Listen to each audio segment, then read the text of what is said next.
and go ahead. So my name is Matt. I'm a PA in electrophysiology, and I've been practicing for over 20 years, but 18 of it in EP.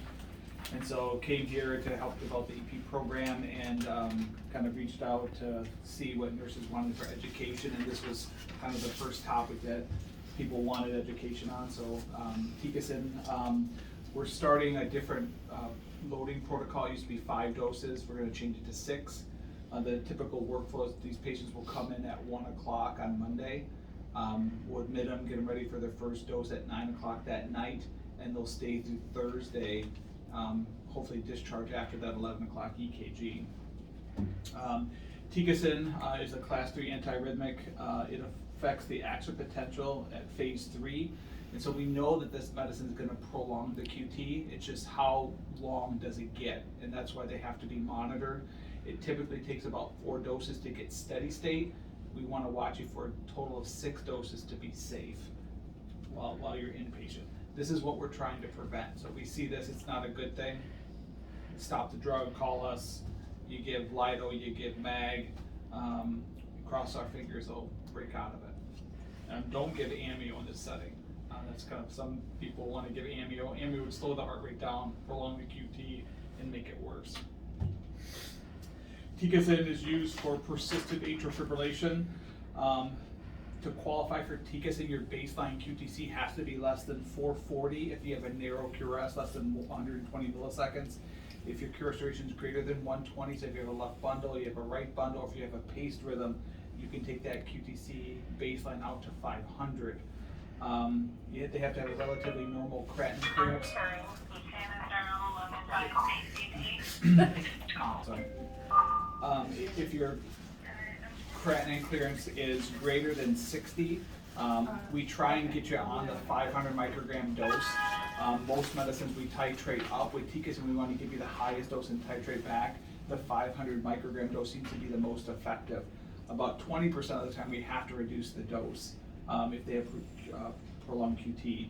If their creatinine clearance is less than 60, we do the 250. I think if it's less than 40, you do 125. If their creatinine clearance is less than 20, they're not a candidate.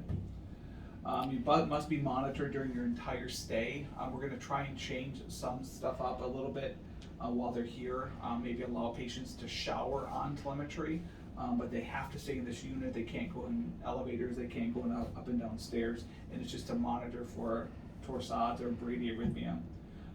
We already talked about starting low and titrating up. With most medicines, Tikosyn, we give the highest dose and titrate back.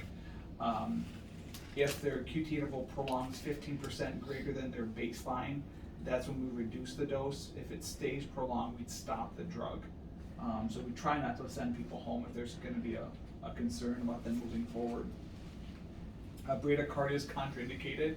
So everybody, if they're placed on telemetry, they're going to have some bradyarrhythmias. If they have undiagnosed sleep apnea, they may brady down at night. I'm not worried about that. But if they're starting to have Winky-Bach, or if they're having heart block here, or if they're persistently heart rate's less than 50, it's not a safe medicine to stay in, because when your brady, your QT interval prolongs out a little bit, and we try and prevent long shorts, that's kind of what typically would put somebody to torsades. We want to remove all QT prolonging medication. So most of these patients we're going to see within a month of admission. So myself, Kate Gettle, or Chelsea Ellis will be the ones admitting these patients and owning them. So I really want the calls to come to us. I guess I'm speaking for myself. I don't want to speak for Kate and Chelsea, but I want to be called. I don't want you to have to call the attending cardiologist, and don't call internal medicine. So I'll try and make sure I'm signed into Vocera, or if you're admitting the patient, I'll give you my cell phone to call me with any concerns. Patient needs baseline laboratory studies on arrival. So typically what we'll do is drop the orders. I'll review everything before that first dose, and then I'll look at that EKG from the night before their next dose. So myself, Kate, and Chelsea, that's how our workflow is set up. That we'll look at everything around 6:30, 7 o'clock in the morning, so there's no questions if they're going to get their next dose, and we'll try and drop a note saying that we looked at things and this is the next dose we're giving, or the next milli equivalent dose that we're going to give. We want to keep the potassium greater than 4, magnesium greater than 2. We try and keep the doses and EKGs at 9. o'clock in the morning, 9 o'clock at night, and get the EKGs at 11 o'clock and 11 o'clock at night.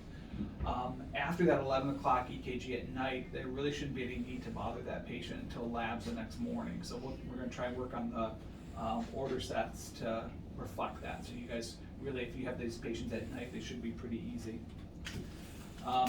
Tikosyn does have an 80% chance of converting somebody. So we'll try, if somebody shows up in AFib, we'll start them on the medicine. If after that second dose they remain in AFib, we're going to set them up for a cardioversion. But we're going to try and have them scheduled.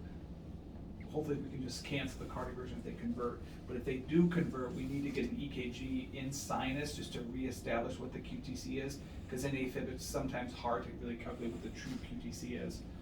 I talked about that. And also, right after a electrical cardioversion, sometimes a QTC can be slightly prolonged secondary to anesthesia. So if I look at it and it's a little bit long, I may ask you guys to repeat it in a couple of hours just to make sure that the QTC is back to baseline. You really want to avoid any antiemetics. Tygan is really the only one that doesn't prolong QT. And we talked about this before. The baseline QTC is greater than 15% of the baseline. We reduce the dose if it stays long. We stop the drug. Sometimes if patients have a defibrillator, we may fudge that a little bit because they're protected, but we really try and stay to this protocol here. Sotalol sometimes will fudge it a little bit if we're really trying to suppress a VT or atrial fibrillation. At discharge, it's really important to remind the patient to establish one pharmacy and one pharmacist. Cardiology and internal medicine should be the only ones prescribing medicine. If somebody outside of that tries to prescribe something, they really need to be advocates for themselves and say, hey, I'm taking this medicine called Tikosyn. This is safe with Tikosyn. And we really see these patients every 6 months. We're really watching these patients closely, educating them, drawing baseline labs, getting EKGs every 6 months, just to make sure that the creatinine is staying stable, their electrolytes are staying stable. That's kind of the nuts and bolts of Tikosyn.